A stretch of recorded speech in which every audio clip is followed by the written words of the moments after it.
जैसा कि हमें पता है कि दुनिया के जो डेवलप्ड कंट्रीज़ हैं, north America and western Europe, वहाँ से रोमेटिक हार्ट डिजीज़ पूरी तरह से ख़त्म हो गई है। लेकिन हमारे देश में और भी तमाम सार्क कंट्रीज़ में और जो डेवलपिंग नेशन हैं वहाँ पर अभी भी बहुत ज़्यादा रोमेटिक हार्ट डिजीज़ की प्रॉब्लम्स हैं।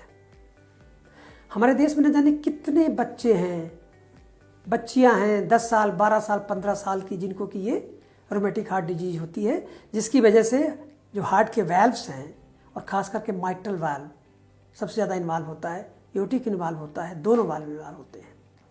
यदि हम वक्त रहते इस बीमारी को पता कर सके तो हम हार्ट के वाल्व को बिना रिप्लेस किए उनको रिपेयर कर सकते हैं।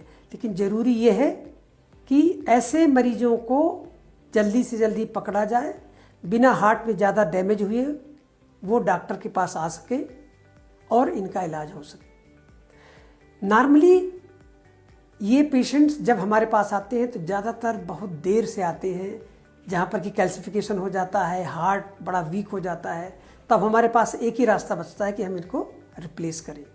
वाल्व्स जो हैं वो दो तरह के होते हैं। एक होता है मैकेनिकल वाल्व जो कि सारी ज़िंदगी चलता है, दूसरे होते हैं टिश्यू वाल्व जिनकी कि लाइफ करीब 15 से 20 साल होती है।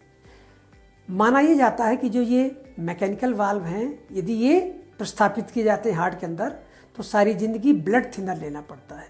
ना ये जो ब्लड थिनर हैं उनका जो काम ये है कि ब्लड को पतला रखा जाए, जिसकी वजह से कभी कभी यदि डोज ज़्यादा हो जाती है तो ब्रेन में ब्लीडिंग होती है, शरीर में पैरालिसिस हो जाती है। यदि डोज कम हो जाती है तो ये मैकेनिकल वाल्व होते हैं, क्लॉट कर जाते हैं और इनको भी दोबारा भी बदलना पड़ता है। एडवांटेज इनका है ये कि सारी ज़िंदगी चलते हैं। दूसरे जो वाल्व होते हैं, जो टिश्यू वाल्व होते हैं, उनमें ब्लड थिनर की ज़रूरत तो नहीं होती, लेकिन ये जल्दी ख़राब होते हैं 10 साल, 15 साल, 20 साल में। और ये भी देखा गया है कि यदि ये यंगर एज में लगाए जाएं तो ये ज़्यादा नहीं चलते। यदि कोई व्यक्ति 60 साल का है उसमें लगाएं तो 15 से 20 साल चल जाते हैं। इसलिए सबसे बेहतर ये होता है कि मरीज उस स्थिति में आए जहाँ पर हम उसके वाल्व को रिपेयर कर सकें। ये सबको पता है कि अपना स्वयं का वाल्व बेस्ट है और उसको जितना हो सके कोशिश उसको प्रिजर्व करना चाहिए। लेकिन यदि वो मरीज़ बड़ी देरी से अपने पास आते हैं तो हमारे पास कोई और चारा नहीं होता, उसको हमें बदलना पड़ता है। अब वाल्व को किस तरह से बदल सकते हैं, इसके दो तरीके होते हैं। एक तो होता है कि कन्वेंशनल सर्जरी करी जाए, उसकी चेस्ट को खोला जाए बोन कट करके, उसके हार्ट को अरेस्ट करा जाए, वाल्व को निकाल करके उसकी जगह पर नया वाल्व लगाया जाए या कि रिपेयर किया जाए। जो दूसरी टेक्निक है जो कि हमने यहाँ मणिपाल हॉस्पिटल में डेवलप करी है, उसको आगे बढ़ा रहे हैं, उसको कहते हैं मिनिमल इन्वेजिव कार्डियक सर्जरी। कभी कभी हम रोबोट भी इसके लिए यूज़ करते हैं, उसको हम कहेंगे रोबोटिक असिस्टेड हार्ट सर्जरी। इसमें हम बड़े छोटे कट से बिना बोन को कट किए हुए मिनिचराइज हार्ट लंग मशीन के द्वारा हार्ट को अरेस्ट करके वाल्व्स को या तो रिपेयर करते हैं यदि पॉसिबल है, या कि उसको रिप्लेस करते हैं। इसके एडवांटेज ये हैं कि कॉस्मेटिकली बहुत सुपीरियर होता है। जैसे फीमेल पेशेंट हैं उनमें हम ब्रेस्ट के नीचे 2 से 3 इंच का कट करके ऑपरेशन करते हैं और इवेंचुअली वो कोई स्कार दिखता ही नहीं क्योंकि वो हिडन हो जाता है ब्रेस्ट से।